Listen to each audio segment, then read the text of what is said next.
What's crack-a-lackin'? Welcome in to My Mind is a Weapon Fantasy Football Show. Welcome into episode 148, everybody. I am your host, SleezBall. Today's episode is going to be a look at the Week 12 waiver wire, guys. But before we dive into everything in the Byemageddon and everything that's happening in Week 12, this is my formal apology for the smash start on Russell Wilson. All the comments, I started Russell Wilson as well. The matchup versus the Ravens, they were 31st versus the QB, 32nd versus the wide receiver, and it was absolutely atrocious for Russell Wilson. I have to eat that one. So that is my formal apology for starting Russell Wilson because, man, I did not think he would play that way. Now, heading ahead here, Week 12, this is big playoff implications here. You're getting close to the playoff time here. 6 teams are on a bye. You have the Bengals, the Bills, the Falcons, the Jaguars, the Jets, and the Saints. So 6 teams are out. These are players that are rostered at under 50% of leagues that can help you win your matchup next week, especially, like I said, with the playoff implications on the line here. This is going to be big weeks ahead here. So before we dive into it, guys, make sure you smash that like, make sure you smash the subscription, turn that bell on. We will be live tonight. I'll have my co-host Big Draft Energy on there. We'll be going over what we like for Monday Night Football tonight, what we hit on, what we missed in Week 11. And if you guys can't make any of the live shows and you have questions of who to start tonight or going ahead forward here, you can drop any comments you want down below. I try to answer every single one of them. That is one of my goals as a content creator, to help you get a weekly win and get you that ultimate goal of that championship that's coming soon here, guys. Let's dive into the Week 12 waiver wires. Starting off with the quarterbacks, so I'm going to give you 3 quarterbacks, 3 running backs, 2 wide receivers, 2 tight ends, so 10 players in total variation, and these are going to cover, under 50% in Yahoo leagues, so I'm trying to spread it out for a 12-man, 10-man, 14-man, 8-man league, so I cover all the deep bases there as well. Now, the first quarterback we got to talk about here is Bo Nix, and this is absolutely crazy that the quarterback 7 overall is only rostered in 49% of Yahoo leagues. This man is absolutely dominating fantasy football as a rookie. It is time to not just be saying that he's the best rookie quarterback in this class. It is time to start believing it. What he's doing with no weapons offensively, in my opinion, besides Cortland Sutton, is absolutely bonkers, guys. Last week versus Atlanta, big win. They blow him out of the water. Goes for 30 points, 28 of 33, 307 yards, 4 TDs, and he still has that rushing upside every single week. So when you're currently QB7 with 2,275 passing yards, 14 pass TDs, 6 picks, rushing upside of 295 yards and 4 TDs, how is this man still on your waiver wire at all right now in fantasy football? This should be a 90% owned player. His matchups moving ahead here are the Las Vegas Raiders. That's an absolute smash play. Then you get the Cleveland Browns, who are no longer a top defense versus the quarterback at all.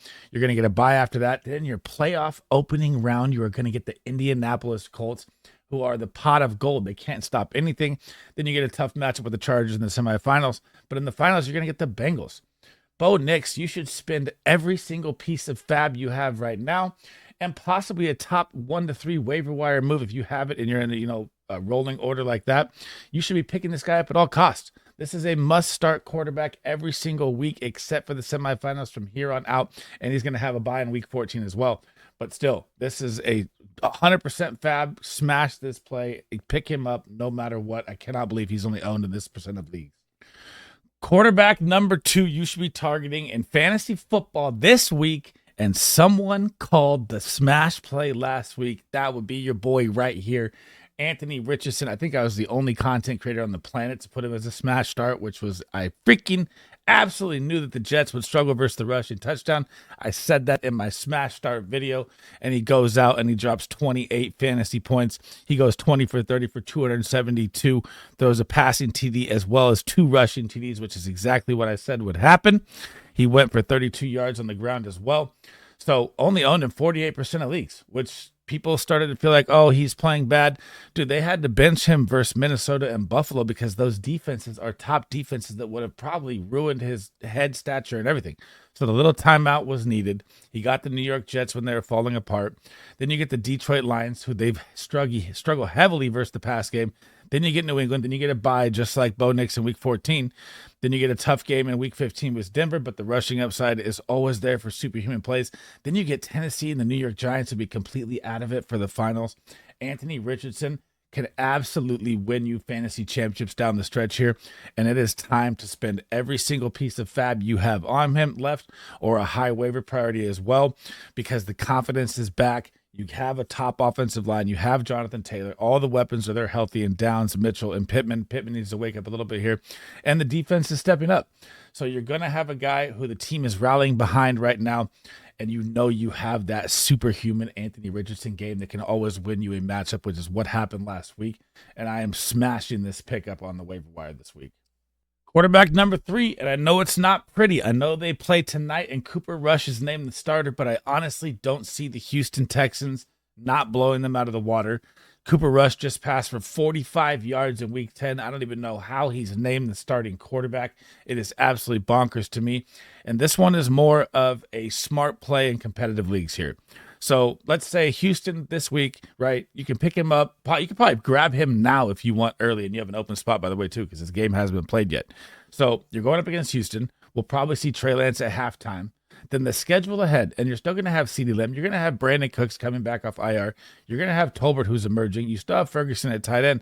The weapons are great, and the schedule is great, guys. You get the Washington Commanders, the New York Giants, the Cincinnati Bengals. For the playoff championship, you get the Carolina Panthers, the worst defense all the way around. Then you get Tampa Bay in the semifinals, who are also one of the worst versus the wide receiver. Then you get Philly in the championship, which is a pretty tough matchup there. But Philly could be, in the bye spot. They could be resting players at that time. You don't know how it's going to go yet.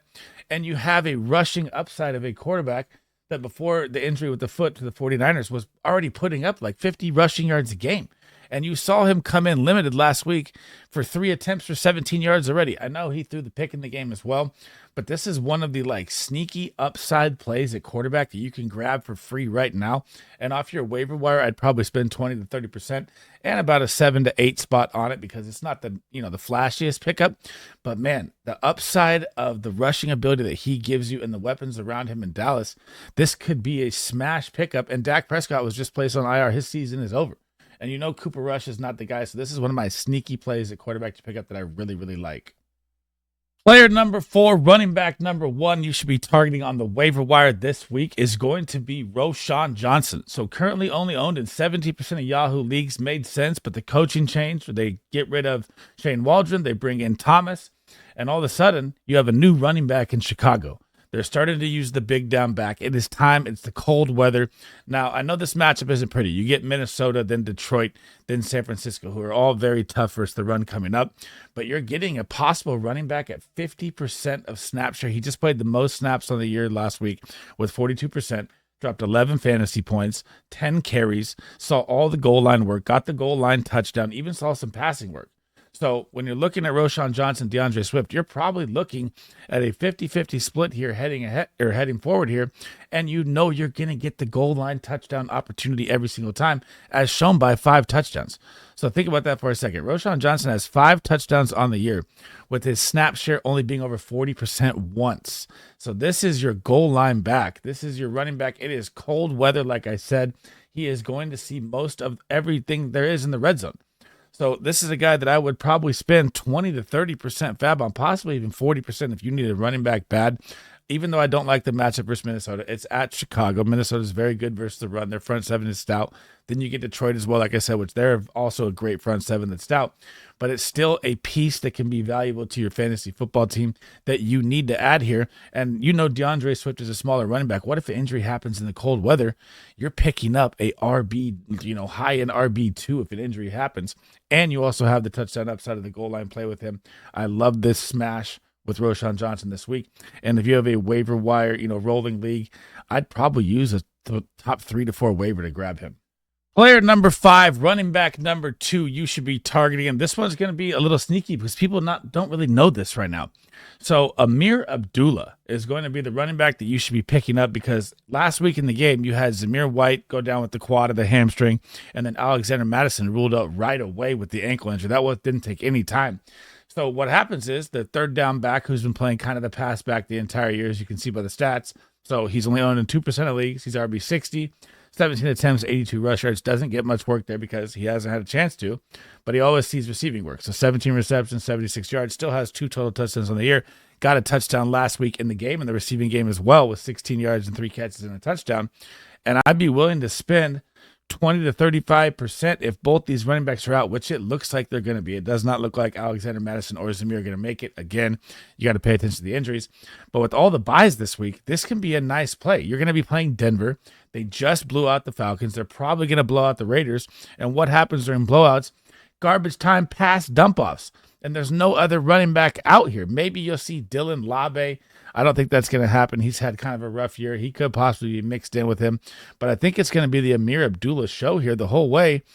And if you're going to get a running back that's going to see 70 to 80% of snaps in garbage time and the Raiders season's pretty much over, you should be targeting this guy on a Byemageddon week. And you should be using 15 to 20% FAAB, maybe a waiver wire 5 or 6 or 7 to pick him up. Because if you have those bye weeks hitting, this can be a solid plug and play. And I think he's going to absolutely eat in garbage time in this game.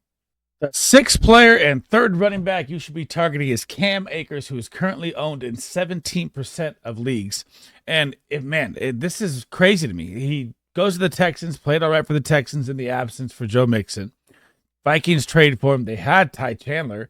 Then all of a sudden they're like, oh, well, let's just make Cam Akers our literal second down, our RB2 that's going to start playing more and more. So week 9 gets traded there, plays 22% of snaps, then 31% of snaps, then 37% of snaps last week. Sees 10 carries, 13 carries the week before, and finds the end zone. So we see the struggle here that's going on with Aaron Jones. Or could it be that they're holding him out because he's older, he's 29, headed into age 30, has so many injuries to that right knee. He has 5 MCL injuries to that right knee, and he's kind of struggling. Are we saving him for the playoffs here? Because of their record, they're already kind of locked in. How are they going to look at this, right? So you're starting to see more Cam Akers usage, and this is what you want. So if you need a plug-and-play running back here, you're going to get the Chicago Bears, who are struggling. It is a tough run D, but when you're looking ahead, you get Arizona, Atlanta, then you get Chicago. That's tough again. Then Seattle, Green Bay, Detroit. That's week 18. That's not going to matter for fantasy football. So your matchups are great, and you have a running back that if an injury happens to Aaron Jones, and we all know that he's injury prone as it gets. He's been knocked out of 3 to 4 games already this year, playing limited snaps. I'd be willing to spend 15 to 20% if I need the win this week to plug and play Cam Akers in a matchup where he's going to see probably 10 to 15 touches, because we don't even know how this Bears offense is going to look versus Vikings defense. They're ferocious, and they could be tempering their expectations with Aaron Jones down the stretch here, saving him for the actual playoffs for the football league, for the real NFL. So if you're like a waiver 5, 6, or 7, I like this grab. If you own Aaron Jones, you should be making sure you lock in Cam Akers at 25 to 30% of your FAAB, because then you have an RB, I'd say mid-tier RB2, low-end RB2 if anything happens to Aaron Jones. The 7th player and number 1 wide receiver you should be targeting on your waiver wire right now is C-Watt for what? Christian Watson, currently owned in only 45% of Yahoo leagues, which is crazy. Wide receiver 68 on the year, 31 targets, 20 receptions, 383 receiving yards. Gets a little rushing work. You like that as well with 2 total TDs. He also missed week 5 and 6 with injuries. So, tamper those numbers a little bit because they'd be higher if he was out there. But goes up against Chicago, one of the best pass defenses there is last week, week 11. Gets 4 catches, 150 yards, diving catch with his hands out. Makes the play, makes the catch, saves the game possibly for the Green Bay Packers, the go-to guy down the stretch, the deep ball hitter with 240-plus bombs in the game. And you get the San Francisco 49ers next week with Tre'Davious Ward still dealing with the death of his daughter. He's going to miss the game. Prayers up to him. That's an absolutely crazy story. It's so sad. It's nuts. And now you have more injuries to the 49ers. We don't know if Bosa is going to be out there. It's pretty much Fred Warner. They're not going to have Hufanga back yet either. So the deep ball opportunity is going to be here in bunches for Green Bay this week. And I actually don't even like him as a waiver wire pickup. I like him as a flex play the rest of the season, guys. So if he is available on your waiver wire right now, you should be spending all the FAAB you have left, if you have any, a top waiver wire priority pickup, because you're about to get San Francisco, Miami. That's going to be tough with Ramsey. But from there on out, guys, it is wheels up. You get Detroit, very bad versus the wide receiver. Seattle, very bad versus the wide receiver. New Orleans, trade away Lattimore. They're very bad versus the wide receiver. Minnesota, they give up the most yards to the wide receiver position for the final game. Christian Watson is a touchdown upside monster. Jordan Love and them coming off healthy off the bye, and getting the win last week, keeping them in the hunt for the top seed. So they're going to be grinding every single game.